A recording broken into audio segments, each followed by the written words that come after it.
Ya, perkenalkan nama saya Ferianto Purwokon dengan NIM 219611143 kelas B3.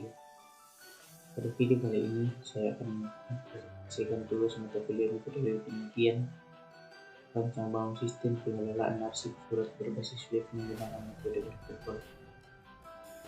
Yang pertama, latar belakang. Prosedur yang diterapkan pada pengarsipan surat di kantor desa Karanglo dimulai dari pembuatan penerimaan hingga penyimpanan surat yang bisa dilakukan secara manual.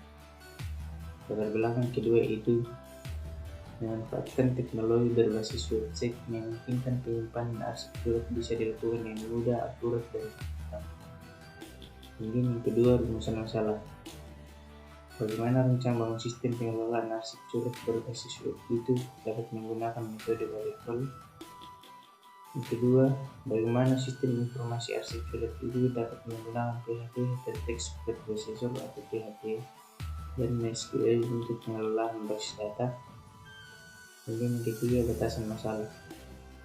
Pada penelitian ini, prosedur yang diterapkan pada manajemen surat masuk dan surat keluar pada kantor desa Karanglo mulai dari penerimaan, pembuatan, penyimpanan, pendokumentasian surat semua dilakukan secara konvensional. Penelitian ini menghasilkan sistem informasi yang dapat mengelola surat masuk dan surat keluar sesuai alur yang ditentukan. Kemudian yang berikut adalah tujuan penelitian. Yang pertama yaitu untuk mengetahui cara rancang bangun sistem pengelolaan arsip surat berbasis web itu dapat menggunakan metode waterfall. Tujuan yang kedua yaitu untuk mengetahui sistem informasi arsip surat itu menggunakan PHP Hypertext Preprocessor atau PHP dan MySQL untuk pengelolaan basis data. Kemudian manfaat dari penelitian yaitu menambah wawasan dengan mengetahui tentang cara pengelolaan arsip berbasis web dengan menggunakan metode waterfall. Tinjauan pustaka yang pertama, sistem informasi. Sistem informasi adalah kerangka kerja yang mengkoordinasikan sumber daya manusia untuk mengubah masukan atau input menjadi keluaran atau informasi. Kemudian yang kedua yaitu surat. Surat adalah sarana komunikasi untuk menyampaikan informasi tertulis secara satu pihak kepada pihak lain. Kemudian yang ketiga itu intranet. Intranet merupakan sebuah jaringan yang dibangun berdasarkan teknologi internet yang di dalamnya terdapat basis arsitektur berupa aplikasi web dan teknologi komunikasi data. Kemudian yang berikutnya yaitu website. Website adalah halaman informasi yang disediakan melalui jalur internet hingga bisa diakses seluruh dunia. Kemudian yang berikutnya yaitu web server. Web server adalah sebuah komputer yang terdiri dari perangkat keras dan perangkat lunak. Kemudian yang berikut tinjauan pustaka. Yang pertama, bahasa pemrograman yaitu Hypertext Markup Language atau HTML. Yang kedua, PHP Hypertext Preprocessor atau PHP. Kemudian yang ketiga, Cascading Style Sheet atau CSS. Kemudian yang keempat itu JavaScript. Yang kedua, basis data. Yang pertama MySQL dan yang kedua PHP Manual Admin. Yang berikut aplikasi perangkat lunak. Pertama Notepad+, yang kedua Xen. Struktur navigasi sebagai alur dari suatu program yang menggambarkan rancangan hubungan antar area yang berbeda sehingga memudahkan proses pengorganisasian di seluruh elemen website. Kemudian yang berikut yaitu Entity Relationship Diagram.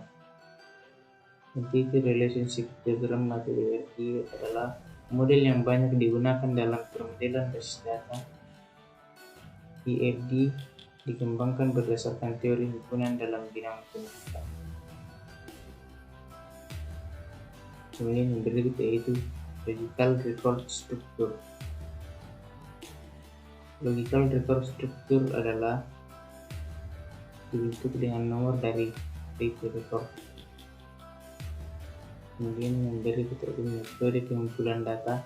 Yang pertama interview atau wawancara, yang kedua observasi atau pengamatan, dan yang ketiga studi basis data.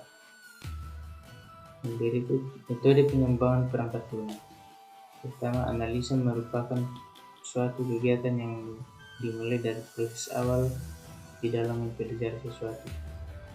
Kedua, desain merupakan kegiatan dalam pengembaraan, perencanaan, dan perancangan. Ketiga, pembedaan merupakan upaya dalam implementasian desain menjadi perangkat lunak. Kemudian yang berikut itu metode pengembangan perangkat lunak. Pertama, pengujian merupakan upaya dalam menelusuri lebih lanjut terhadap perangkat lunak yang telah dibuat untuk mendapatkan informasi mengenai kualitas perangkat lunak yang sedang diuji. Kedua, pendukung merupakan kegiatan yang dilakukan dalam perawatan dan pengubahan atau pengembangan dari perangkat lunak yang telah dibuat dan tidak terdeteksi saat tahapan pengujian. Kemudian metode perancangan menggunakan perangkat keras, prosesor dengan Intel Core i3, kemudian memori RAM dengan 2 GB, hard disknya 1 TB. Kemudian perangkat lunak, sistem operasi itu Windows 8, kemudian aplikasi yaitu Exam, kemudian software yaitu Notepad, kemudian bahasa pemrograman yaitu PHP, kemudian framework Laravel, basis data MySQL. Berikut jadwal penelitian. Kegiatan yang pertama, persiapan data awal dan analisa, dimulai pada minggu pertama hingga minggu ketiga pada bulan pertama. Kemudian yang kedua, penelusuran pustaka, dimulai pada minggu ketiga pada bulan pertama hingga minggu kedua pada bulan kedua. Kemudian pengambilan data di lapangan, dimulai pada minggu pertama pada bulan kedua hingga minggu kedua pada bulan kedua. Kemudian yang keempat, pengembangan data, dimulai pada minggu kedua pada bulan kedua hingga pada minggu pertama pada bulan keempat. Kemudian yang kelima, analisis data, dimulai pada minggu pertama pada bulan keempat hingga minggu keempat pada bulan keempat.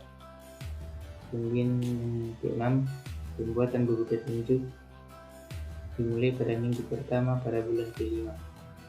Kemudian yang ketujuh, pelatihan, dimulai pada minggu kedua pada bulan kelima hingga minggu keempat pada bulan kelima.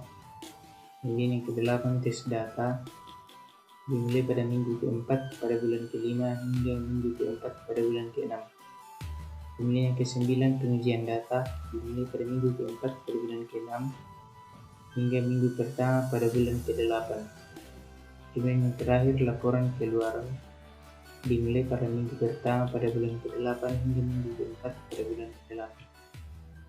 Begini dan terima kasih.